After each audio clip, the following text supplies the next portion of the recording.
Hey y'all, welcome to the first edition of AHAVAH Love Chronicles. Today I have here with us a very special guest, dear friends of mine that we've known each other for quite some time, Mr. Nigel Hunter and his lovely and beautiful wife, Mrs. Dahlia Hunter. Thank you guys for coming out, and I really appreciate you guys taking time to share your love story with the world. Thank you. Yes. Yeah, thanks for having us. For sure. Yes. Sure. So today's focus of our segment is really around there is no fear in love, taken from 1 John 4. And when you read that scripture, you know, Apostle Paul made it very clear to us that we shouldn't have any type of fear when we love. And so it made so much sense for me to come out and reach out to people who have had lived experience with divorce and have come back out to find love again without fear. And so my first question to you guys is, what led to your first divorce? Yeah, that's a good question. I think a necessary one at best. And so what led to my first divorce was my ex-husband was very abusive and actually almost took my life. And so that was a pretty good reason to leave the marriage. I think after the fourth time was probably the most scariest. And then I had to go into a victim witness program. And so, you know, having 2 children with him, I just didn't want my kids to continue to see that. Right. And so I made a very difficult decision in getting a divorce. I'm actually the first generation of my family to leave a man in an abusive situation. And so I really wanted to be an example to my kids that there's strength to make the right choices. Yes, good for you. Yeah. That's awesome. And so in that process of making that critical decision and saying that I'm leaving and leaving for good, you know, many people, especially in the Christian community, we always look at the fact that Jesus said, you shouldn't divorce, stick with it, be in it as long as possible. But in your situation, your life was at stake. Right. So how did you make that ultimatum to say that I'm leaving and I'm doing this because God has given me the strength to do it? Yeah, I mean, it's never an easy decision to make. You know, you're going to be ridiculed by the church. You're not going to be all the way supportive at times. But I think ultimately when you have a close relationship with God and you have that conversation and you hear His voice and He hears your voice, He kind of gives you the approval to say that it's okay. And then He'll take care of everybody else and that He'll vindicate you on all levels. And so, I mean, it's a process, right? And so it was not easy at best. You know, you go through a series of, you know, highs and lows, but I think I recognized in the spirit of that is to really surround myself with positive people and go to counseling. And I think that is so taboo, especially in the church, to say that it's not okay. What are you talking about? They're giving you life skills and tools to navigate through. And so that was really kind of the footstool for me to be able to make this decision and stick with it and know that God will work out the rest. Amen. We thank God for that. Yeah.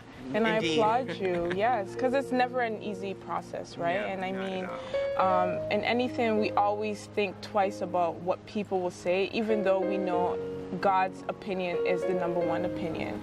But as human beings, we fall into our flesh as well, and we think about what people will say, and people always feel that they have the best advice for us, and it doesn't necessarily mean that that's the advice from God. It's funny you should say that, because I remember there was this distinctive moment where I was walking to, I think it must have been like a hardware store, and I didn't have a ring on, and I had 2 kids, and I didn't want people to perceive me as the single mother. Single mother, That was probably the biggest struggle in terms of how society would look at me, not having a ring, having 2 kids, and that was probably one of the biggest hurdles for me. So it's funny you should bring that up. Awesome. My brother, how would you share your story? What was your lived experience? You know what? I think my first divorce happened for several reasons.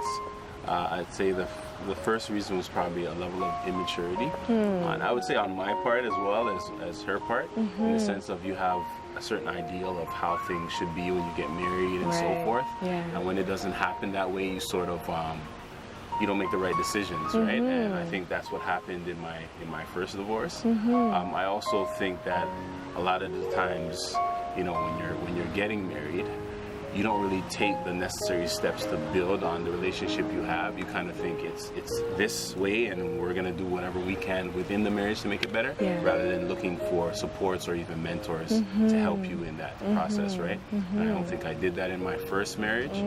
She ended up leaving the relationship, and that was a choice that she made. And it wasn't until she said she was leaving that I was like, let's do this marriage counseling and so forth. And she was like, she'll do it for me. And I was like, I don't want you to do it for me. That's right. I do want it us for to us. do it so that we can kind of reconcile. That's right. And that was kind of the decision that I was like, what, this is not going to work. Yeah. And so if you think back, or if you cast your mind back to when you guys were dating, would you say that your relationship with your first wife was standing on a solid ground of Christ? No, not at all. And so what would your advice be around single young men who are looking to take that step so that they don't make the same mistake as you? What would you say? Okay.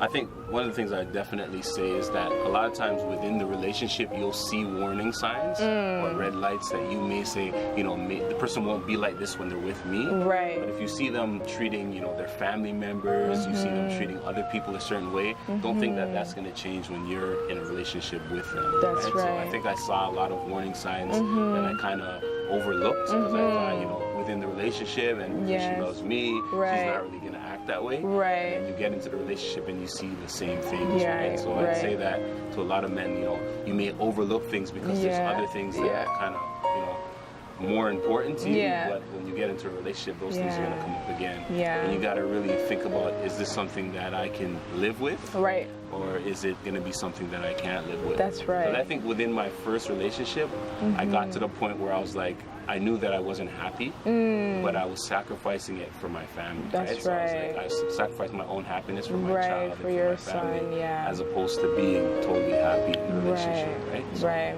And I know there's a saying in the Ghanaian language that character is like a baby or a birth.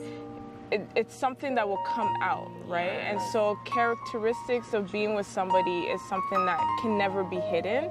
It will come out. And so I really appreciate you sharing the fact that there were signs. And many young people, many relationships have signs. God gives us signs, but do we actually adhere to those signs, and do we pay attention to it, and do we actually act upon it? And because of the fear of what people will say, and being alone and being single and what society will think, it makes us stay in something that we're not necessarily happy in. So it makes a very big difference in paying attention to little signs like that in a relationship. And I also think it's important that a lot of times people think they can change somebody else. Right. And so they see the signs and then they're like, oh, I can change you can this, change or I the can person. make this person better. Yeah. And good luck with that.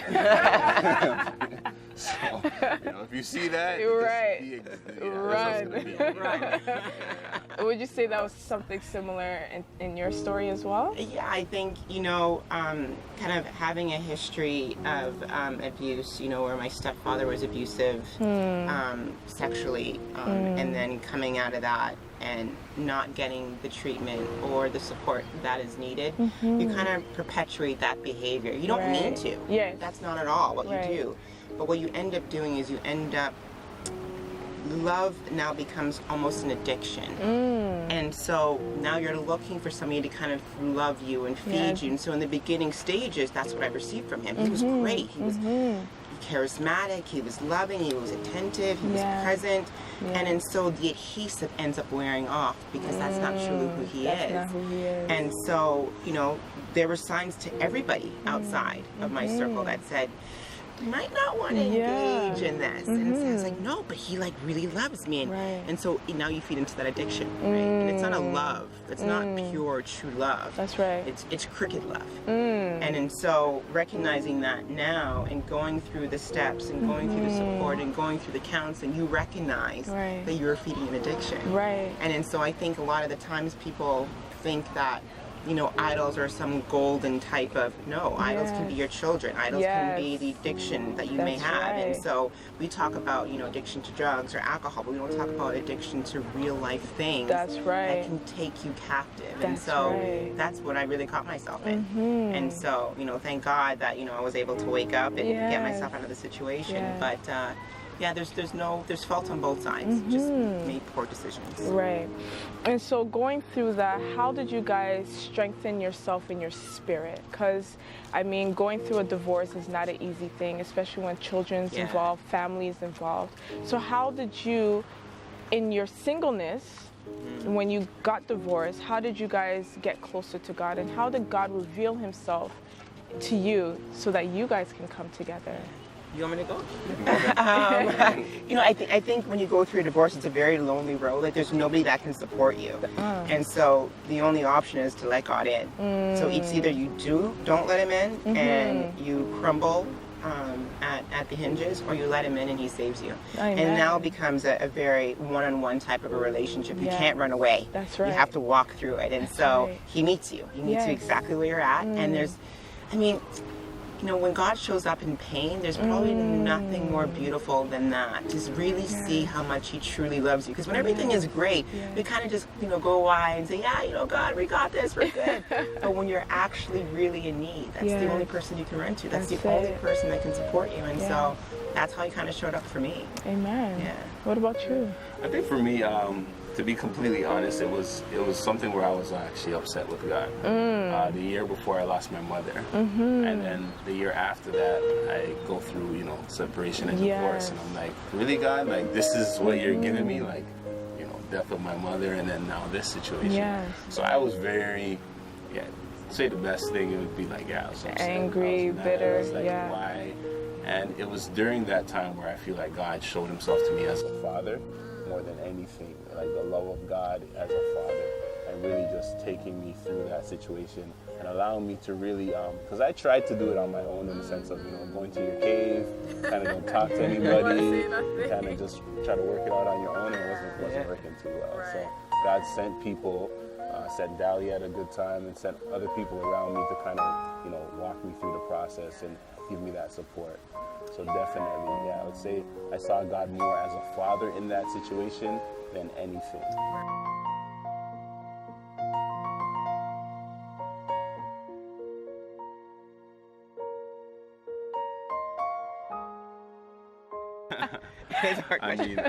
A good one. I think the process of repairing happened a little bit in the process of being single and also in the process of being in a relationship, right? So you learn that some of the things that you're bringing into the relationship are actually from the past, and you sort of got to let those things go, and kind of accept it as that was something that was previous and it's not what's in your present situation. And I think that was one of the things I had to accept. Also learning that you can be loved again. I think that was something that was hard for a man to admit that, why would somebody leave you, and then what's wrong with you? And going through that process of, am I really in a place that I can be loved again? And I think I gone through a process where I was like, no, I don't think anybody needs to be with me right now because I have too many scars, handle with care, in the closet, it's fragile right now. And so I went through that process, and then I realized, that's not actually a negative thing. That's right. It's actually a positive thing to be, sensitive or be aware of, that you have certain weaknesses, right? And kind of accepting that and building on that. I think that's a powerful thing that I had to kind of accept, because as a man, you want to be strong, you want to show any weakness, and that can kind of be to your deficit. If you're thinking about loving somebody else, you have to be willing to be vulnerable. It's a beautiful thing to be vulnerable, especially when women see that in a man. Because they understand that if a man is vulnerable, they're grounded, they're rooted. And they will understand your emotions and how you're feeling as well, right? And so what would be your advice to young people who are maybe in the process of, getting married, or maybe they've been divorced and, looking to see what is out there? What would be your advice to them?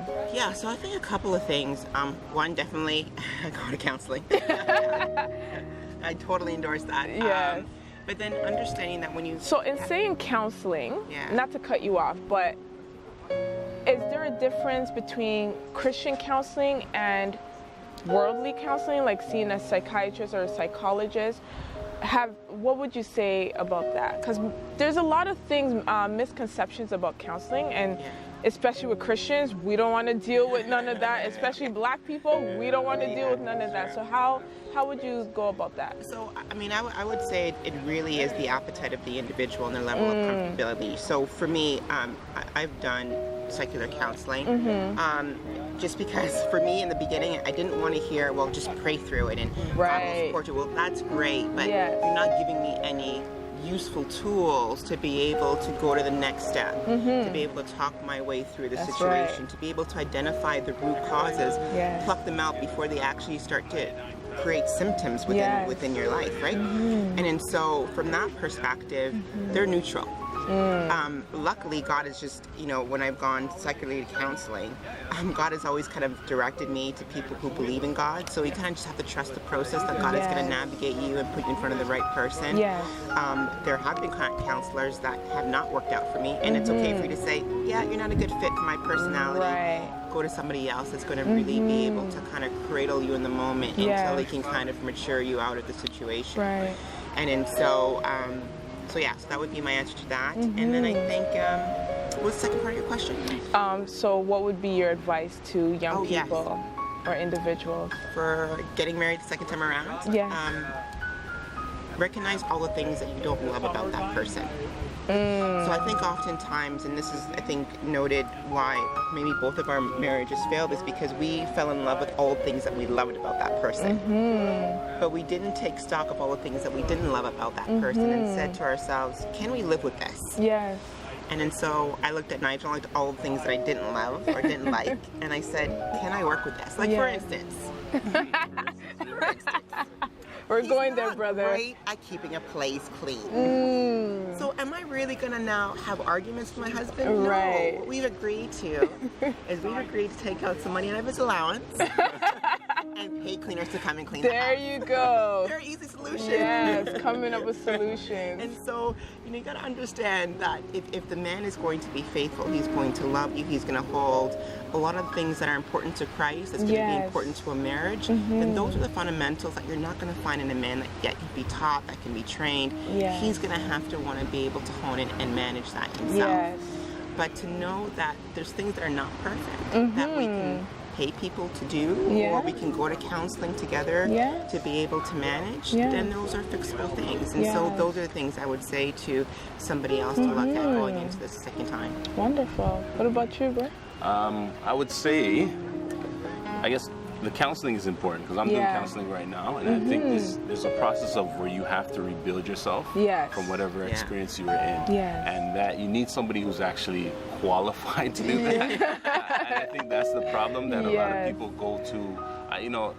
There are people that you probably respect and so forth, but they're not necessarily qualified counselors, right? That's and I think you need a qualified counselor who has the training, and also someone who doesn't have any history of your background, right? Because there's that level of bias that comes into a counselor who knows the relationship and knows the story. It's better that you go to somebody who doesn't have any connection to it, so that you can get unbiased opinions and actually perspectives. The counselor that I'm with right now is actually a Christian counselor. Wonderful. But he doesn't in the sense of when it comes to spirituality, he doesn't really focus on that. He more focuses on steps and tools that are practical for anyone to use, right? So we haven't really he asked me how my spirituality has given me strength in this situation, but he hasn't really said, any spiritual advice per se. You have to be fasted for 40 days and 40 nights, none of that. I think people go into counseling thinking if it's a Christian counselor, they're going to give Christian counsel. I think they're going to give practical counsel that can be worked upon. Somebody who's not even Christian can take on that same take something from there. Right? And I think that's the thing, right? Because people have this thing about God, like God is like this, he is a mysterious God, but they make it seem like people have this perception that God is like so far away and he's not practical. But God is in us and very practical. And so God works through human beings. He works through you and I. And meeting a counselor who has a Christian understanding, that's God speaking to us and working through us. And so I really appreciate, seeing the fact that there are Christian people who believe in counseling, because it's a sad story in our community that it's a taboo, that it's not something that should happen, and it needs to happen more. And so I really appreciate you guys sharing that. So my last question to you guys is, how do you guys keep your love so, so loving and so in a place where you would always want to be with the person? I'll let you take that first. That's on you, bro. All right. I would say definitely communication is key, and I think it's communication to the point where you're understanding what their needs are, right, and what they find, what my wife finds to be important. Right? I think a lot of times you may listen, but you're not really listening to say, okay, what is the need here, and what is she really saying, right? And I think that's the communication that's really fundamental. Is really listening to her and hearing what she's saying, and also, if you're gonna do something, sticking to those commitments. You know what I mean? I think that's what makes it important in the sense that if we have a conversation and she says these are the things that she's looking for me to do differently, and I gotta step up and do those things, right? And show that I'm doing those things, as opposed to always making commitments that you never really live up to, right? So I think that's very important.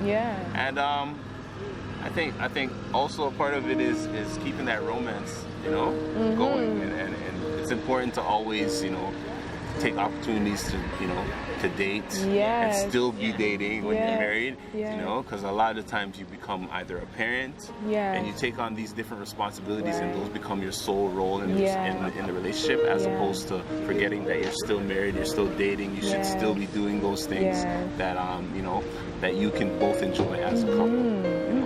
I mean, last 2 years we've always taken a cruise on our own, without the kids or anything, just to have that reconnection and kind of, because we both enjoy traveling, right? So we do something that we both enjoy, and kind of that builds the relationship as well, because you have these experiences that you share together, as opposed to bringing the kids in. It's a totally different experience, right? I know. So yeah, I'd say those two things. I'd say definitely communication, and definitely, like being a man of your word, or being a woman of your word. Yeah. And Dahlia, just to sidetrack away from that question, but how have you guys been able to blend your family with your children and his children? Yeah, I feel like we're endorsing counselors here today. You guys have to be counselors. So we actually went to a blended family counselor. Oh, nice. We sourced one out because we wanted to make sure, I'm not the biological mother of his Nigel's son, and he's not the biological father of my two daughters.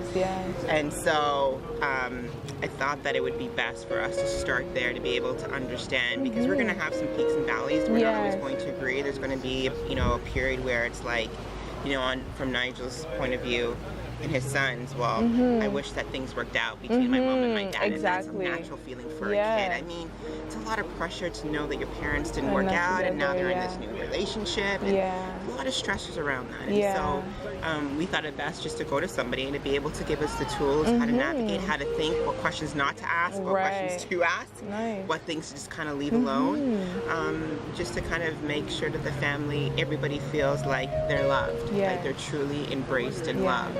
And so it's not always easy, but having those tools in place definitely helps us for sure. And I think it was good within that process is that the actual counselor took us out of the counseling and spoke to the kids by himself. Right? Nice. And sort of asked them, what their own needs and wants, and how do they feel that the family is, and so they got that perspective of being able to voice that to someone who's outside of me and Dahlia, right? So it was good. Awesome. So they're introduced to counselors already, so they're very comfortable. They think it's a great therapeutic way to release, to be able to talk about themselves, which kids love to do. Oh, yeah.